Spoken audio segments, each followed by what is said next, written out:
સ્વાગત છે મિત્રો તમારું કાઠિયાવાડી પ્રોગ્રામ રેસીપીમાં। આજે એક આપણે નવી રેસીપી લઈને આવી ગયા છીએ મિત્રો, પાપડવડા। આ રેસીપીની અંદર આપણે મિત્રો તુરની દાળ અને બટાકાનો વઘાર કરવાનો છે।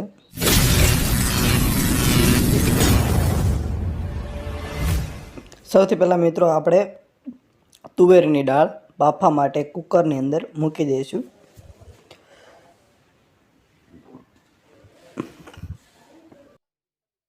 एकदम सरल और सादी रीते मित्रों अमे तमने पापड़वड़ा बनावता शीखवाडीशुं मित्रों। अने आपणे बटेटाना 2 भाग कर लेवाना छे ने बहु मोटी साइजना बटेटा होय तो तेने आपणे 4 भाग कर लेवाना छे, जेथी बफाई जल्दी जाए। आपणे बफवा माटे बटेटा मूकी दीधा छे मित्रों। बटेटा बफाई गया छे एटले एने आपणे हवे फोली लेशुं, एनी छाल उपरनी उतारी लेशुं।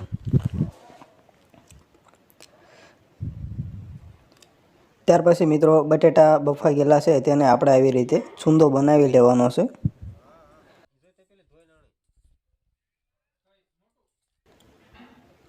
त्यार पछी मित्रों आपणी दाळ पण बफाई गई छे एटले एने आपणे आवी रीते मशीन नाखीने अंदर सूंधी नाखशुं, जेथी साव घाटी थई जाय एकदम आपणी दाळ।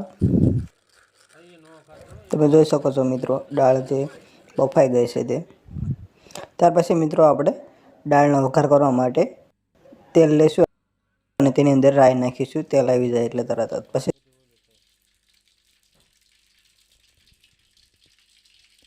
तेमां जीरुं नाखी दईशुं। त्यार पछी तमालपत्रना पान अने सूका मरचां नाखी दईशुं मित्रों। एने थोड़ी वार माटे तेलमां सड़वा दईशुं। त्यार पछी तरत ज आपणे जे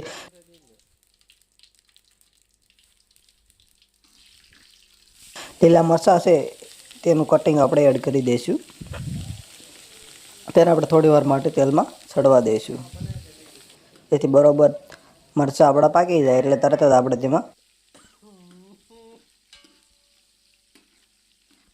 થોડું મીઠું એડ કરી દઈશું સ્વાદ પૂરતું। ત્યાર પછી તેમાં આપણે હળદર એડ કરી દઈશું અને હળદરને થોડી વાર માટે તેલમાં પાકવા દઈશું મિત્રો।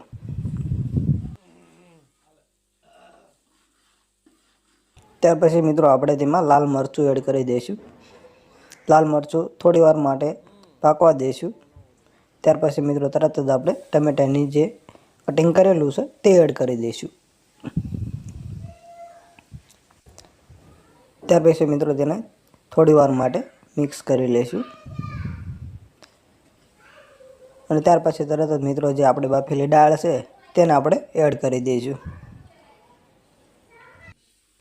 ત્યાર પછી મિત્રો આપણે તેમાં બધી દાળ બાફેલી હતી તેમાં એડ કરી દેવાની છે અને થોડી વાર માટે તેને ગરમ થવા દેવાની છે, જેથી ઉભરો આવી જાય ત્યાં સુધી।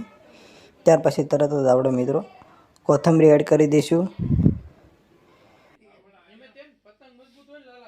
જીરું પાવડર એડ કરી દઈશું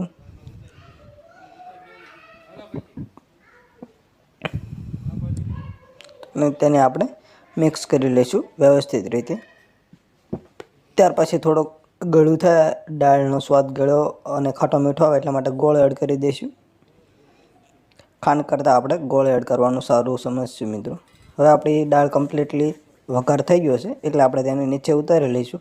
ત્યાર પછી આપણે બટેટાનો વઘાર કરવા માટે એક તપેલાની અંદર થોડું તેલ લઈશું।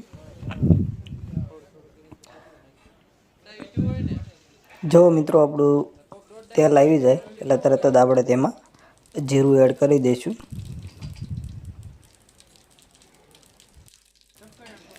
ત્યાર પછી મિત્રો આપણે તેમાં લાલ મરચાંનું કટિંગ છે તે એડ કરવાનું છે અને એને થોડી વાર માટે આપણે તેલમાં પાકવા દઈશું। ત્યાર પછી મિત્રો આપણે ડુંગળીનું કટિંગ છે તે આપણે એડ કરી દઈશું અને થોડી વાર માટે તેને ચડવા દઈશું તેલમાં।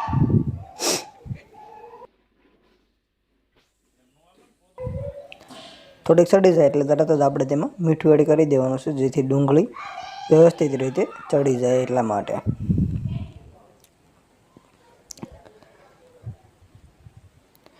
ત્યાર પછી મિત્રો બધી વસ્તુ કમ્પ્લીટ થોડી સડી જાય એટલે તરત જ આપણે તેમાં સ્વાદ પૂરતી હિંગ એડ કરી દઈશું।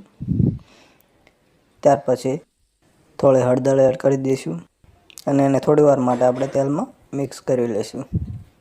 અને જેવું સડી જાય એટલે તરત જ આપણે તેમાં લાલ મરચું એડ કરી દઈશું અને થોડી વાર માટે મરચું ચડવા દઈશું તેલમાં અને પછી તરત જ આપણે તેમાં ટામેટાનું જે કટિંગ છે તે એડ કરી દઈશું. ત્યાર પછી આપણે કમ્પ્લીટલી ગ્રેવી સડી ગઈ છે એટલે તરત જ તેમાં બટેટાનો જે સૂંદો કર્યો હતો તે આપણે એમાં એડ કરી દેવાનો છે અને ત્યાર પછી તેને વ્યવસ્થિત રીતે મિક્સ કરી લઈશું બટેટાના સૂંદાને વઘાર સાથે. જો મિત્રો તમને આ વિડીયો સારો લાગ્યો હોય તો અમારી ચેનલને લાઈક કરજો મિત્રો, અને મિત્રો જે મિત્રો હજી સુધી અમારી ચેનલને સબસ્ક્રાઈબ નથી કરી સબસ્ક્રાઈબ પણ કરી લેજો મિત્રો. હવે પછી મિત્રો આપણે તેમાં જીરું એડ કરી દઈશું. ત્યાર પછી તેમાં સૂકી દ્રાક્ષ એડ કરી દઈશું.